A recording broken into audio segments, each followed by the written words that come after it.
और रामगढ़ में उपचुनाव की तैयारियां जोरों पर है। यहां 31 जनवरी से नॉमिनेशन शुरू होने जा रहा है, जबकि यूपीए और एनडीए गठबंधन आमने सामने है। इस रिपोर्ट को आप देखिए।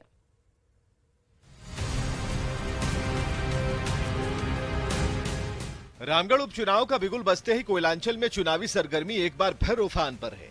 यूपीए के साथ साथ एनडीए गठबंधन के नेताओं और कार्यकर्ताओं की टोली जनता की अदालत में दस्तक देने लगी है।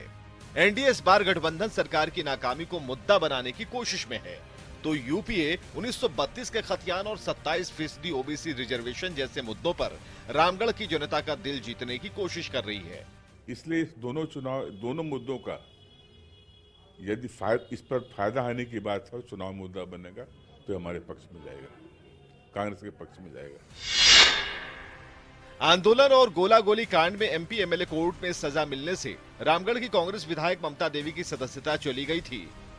इसलिए यहां उपचुनाव कराने की घोषणा की गई, जिसका नॉमिनेशन 31 जनवरी से शुरू होगा, जबकि 27 फरवरी को वोट डाले जाएंगे, जिसमें यूपीए की ओर से खतियान और ओबीसी को मुद्दा बनाने की कोशिशें हो रही हैं, तो एनडीए उसकी हवा निकालने की जी तोड़ कोशिश में जुटी है। आप तो भेज दिए केंद्र के पास, लागू तो आपको यहाँ धरातल पर झारखंड में करना चाहिए था, तो आप तो भेज दिए केंद्र के पास। तो आम जनता को सोचना चाहिए कि भाई इससे फायदा नहीं हो रहा है, बल्कि यह सिर्फ आई वास है। तो जनता भी सब समझती है, ऐसा बात नहीं है। हेमंत सोरेन सरकार के कार्यकाल में ये 5वां उपचुनाव होगा। इससे पहले हुए दुमका, बेरमो, मधुपुर और मांडर उपचुनाव में महागठबंधन को जोरदार जीत मिल चुकी है। अब बारी रामगढ़ उपचुनाव की है, जहां पुराना इतिहास जारी रहेगा या कोई नया इतिहास बनेगा, इस पर सबकी निगाहें टिकी होंगी। अविनाश कुमार, न्यूज़ 18, रांची। और देखिए, रामगढ़ उपचुनाव में कांग्रेस उम्मीदवार के नाम का ऐलान पार्टी जल्द ही करने वाली है। रामगढ़ में आयोजित कांग्रेस की कार्यकर्ता सम्मेलन में प्रदेश पार्टी अध्यक्ष राजेश ठाकुर ने बताया कि उम्मीदवारों के नामों को लेकर फिलहाल विचार विमर्श किया जा रहा है। उचित समय आते ही उम्मीदवार के नाम की घोषणा कर दी जाएगी। रामगढ़ की कांग्रेस विधायक ममता देवी की सदस्यता रद्द होने के चलते रामगढ़ में उपचुनाव कराया जा रहा है, जिसमें यूपीए की ओर से कांग्रेस का उम्मीदवार चुनाव मैदान में उतरेगा। देखिए, उम्मीदवार निश्चित रूप से कांग्रेस का होगा, गठबंधन का होगा, और जैसे ही उम्मीदवार की घोषणा होगी सबसे पहले आपको बताऊंगा। देखिए, चुनाव होता है तो सभी लोग अपने अपनी तरफ से क्लेम करते हैं और सभी को अपनी भावनाओं से पार्टी को अवगत कराने का पूरा हक है। कोई तानाशाह पार्टी में नहीं है, कोई आजसू में नहीं है कि जो कह दिया सो उसको भारतीय जनता पार्टी ने मान लिया है। हम उम्मीदवार तय करेंगे, पूरी सोच समझ के साथ करेंगे और बहुत जल्द आपके सामने हो जाएगा। गुमला के रायकेरा बांधडीपा गांव में बीती रात 4 जंगली हाथियों ने फिर से जमकर उत्पात मचाया है। हाथियों ने लगभग 6 किसानों के खेतों में लगी फसलों को बर्बाद कर दिया। पिछले 20 दिनों से जंगली हाथियों का झुंड भरनो प्रखंड के कई इलाकों में घूम रहा है, यहां पर उत्पात मचा रहा है। हाथी आए दिन ग्रामीणों के घरों को भी तोड़ दे रहे हैं। गजराज के आतंक से परेशान ग्रामीण रात भर रतजग्गा करने को इस वक्त मजबूर हैं। गांव के लोग वन विभाग को लेकर काफी आक्रोशित हैं। बार बार मांग करने के बावजूद भी अब तक वन विभाग की टीम हाथियों को खदेड़ने की कोशिश में जुटी हुई है, लेकिन वन विभाग को सफलता नहीं मिल पाई है।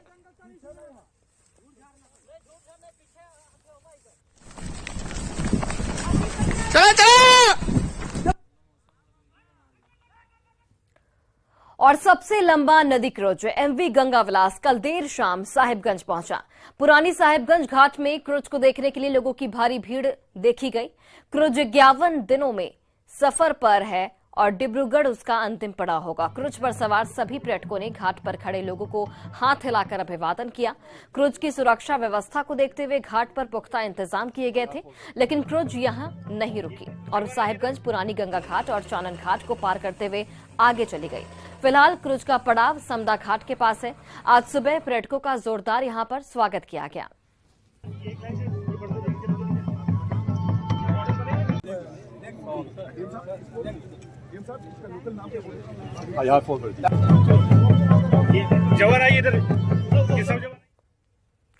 और बोकारो नदी ठंड की वजह से सूख चुकी है। इस वजह से गोमिया और पलिहारी गुरुडी पंचायत के लोगों के सामने पेयजल की समस्या उत्पन्न हो गई है। विभाग और जनप्रतिनिधि इस मामले को लेकर बेहद गंभीर नहीं दिख रहे हैं, जिसकी वजह से लोगों की परेशानी और भी ज्यादा बढ़ गई है। लोगों ने प्रशासन से कोनार नदी से पेयजल आपूर्ति की मांग की है। पानी का सप्लाई भी हो रहा है, परंतु नदी का दशा बहुत खराब है। यहाँ ठंड के महीने में ही बोकारो नदी का पानी सूख गया, आप देख रहे हैं। और पिछले एक सप्ताह से पानी जो है सो उचित तरीके से सप्लाई ग्रामीणों को हम नहीं कर पा रहे हैं। और रांची की 30% आबादी की प्यास बुझाने वाले कांके डैम की जलापूर्ति पर फिर से सवाल उठने लगे हैं। कांके डैम के चारों तरफ बसे मोहल्ले के लोग दूषित पेयजल सप्लाई करने का आरोप लगा रहे हैं। वहीं कांके डैम के चारों ओर बसी घनी आबादी वाले मोहल्लों का गंदा पानी कांके डैम में ही मिल रहा है। कांके डैम से वीआईपी इलाकों जैसे राजभवन, मुख्यमंत्री आवास, मंत्रियों और विधायकों के आवास पर भी जलापूर्ति की जाती है, लेकिन पानी इतना दूषित है कि वह पीने के लायक बिल्कुल नहीं है। जायजा लिया सहयोगी संजय कुमार सिन्हा ने।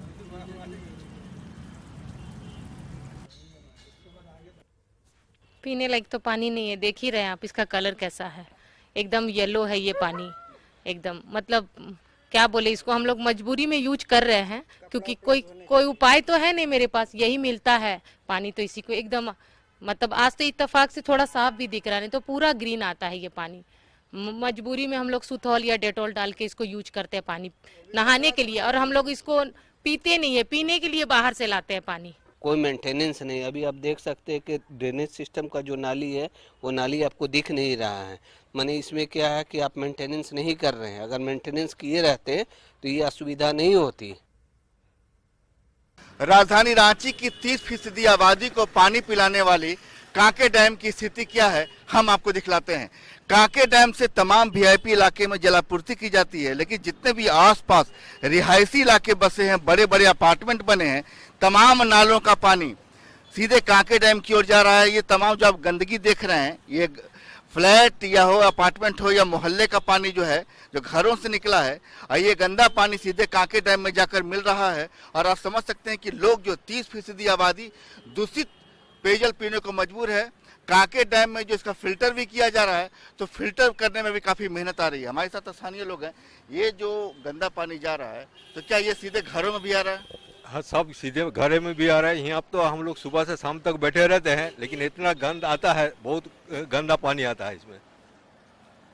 तो आप लोग के घर में जो पानी सप्लाई होता है, क्या फिल्टर तो होता ही है पानी?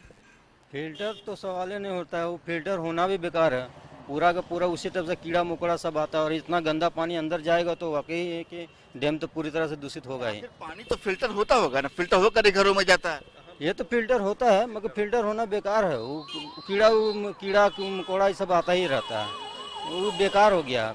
इतना दूषित हो गया ना पूरा शहर का पानी जो घुस रहा है इसके अंदर में, तो उसमें तो कुछ चांस ही नहीं है। आप लोग कभी इसको लेकर के कांके डैम से जहाँ जलापूर्ति होती है वहाँ कहें, या फिर कहें कि निगम या पीएचडी विभाग, कहीं भी आप लोगों ने दर्ज कराई शिकायत? विगत लगातार 20 वर्ष से ज़्यादा हो गया। जितने जनप्रतिनिधि हैं, सांसद विधायक से लेके सभी जगह हम लोग समय समय पे, यहाँ तक मुख्यमंत्री को भी बुलाए हैं, लेकिन इस पर जो कार्रवाई है वो नहीं हो पाया आज तक कभी भी, सिर्फ कागज में ही रह जाता है। आप समझ सकते हैं कि जिस कांके डैम के बारे में कहा जाता है कि कांके डैम से जलापूर्ति जो होती है, स्वच्छ जलापूर्ति होती है। वीआईपी इलाकों में, खासकर राजभवन की बात करें, बगल में सीएम हाउस है, तमाम जगहों पर यहाँ पर जलापूर्ति यहाँ से की जाती है। लेकिन असलियत कहाँ है, कहाँ का पानी कहाँ जा रहा है, आप खुद देख सकते हैं।